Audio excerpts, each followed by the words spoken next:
Okay, going home.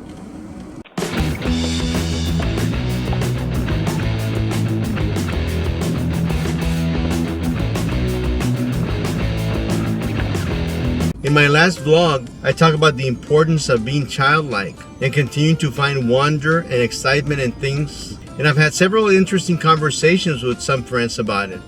I received a couple of comments about how I did not go into a lot of detail into some of the stories, but of course that would have made the vlog very long.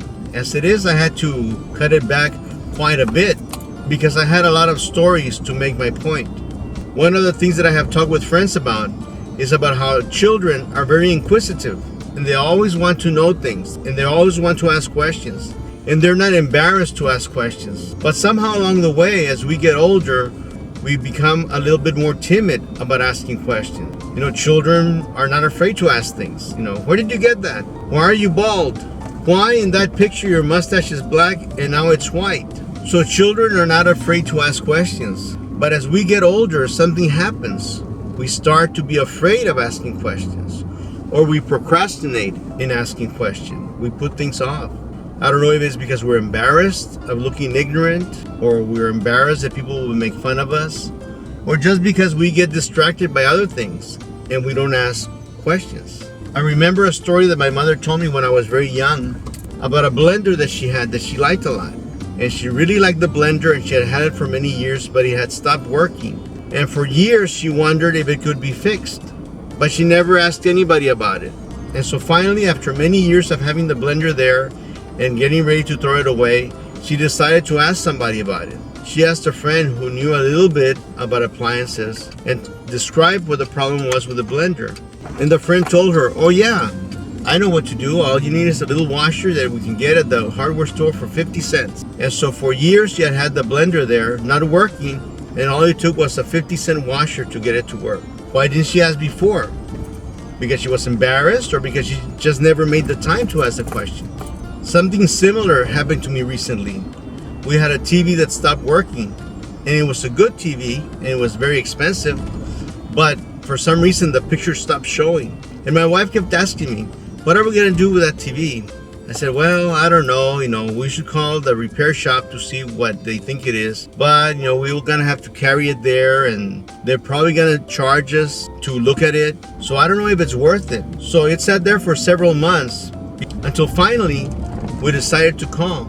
And we asked the guy, "What do you think it is?" "Well, it sounds like the board, but we can pick it up and we'll give you a free estimate." So they went, they picked it up, they repaired it, and now the TV is working great. So again, for months it just sat there, but I was afraid to ask because of what might be the answer.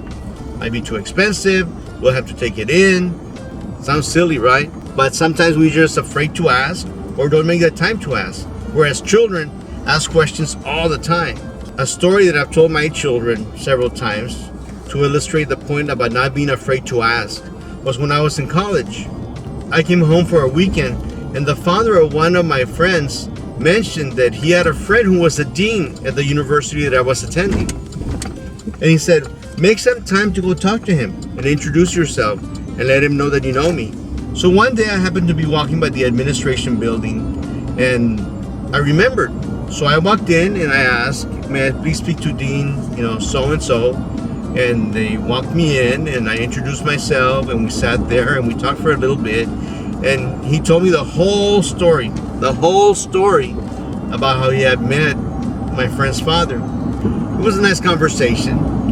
But then at the very end, he said, "It's interesting that you come to see me." And he opened a manila folder that he had on his desk. "I just received this donation for a scholarship. It's for $20,000. And the only two requirements that the person who donated the money made was that it has to be for a male Hispanic with a 3.0 average or better." And he asked me, "Do you have a 3.0 average?" Well, I didn't know a lot when I was in college, and I especially did not know my GPA. So I told him, "No, I don't think so." And he said, "Oh, too bad. That 3.0 is very important." And he closed the manila folder and he put it away.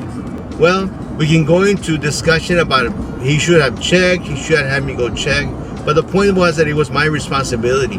And I didn't know, but I should have gone to find out. But I left the building. I didn't stop to ask about what my GPA might be. So a couple of months later, I had to get a copy of my transcript.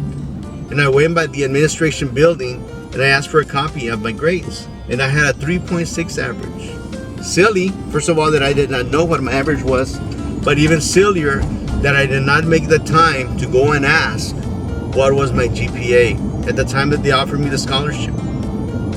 Sounds ridiculous.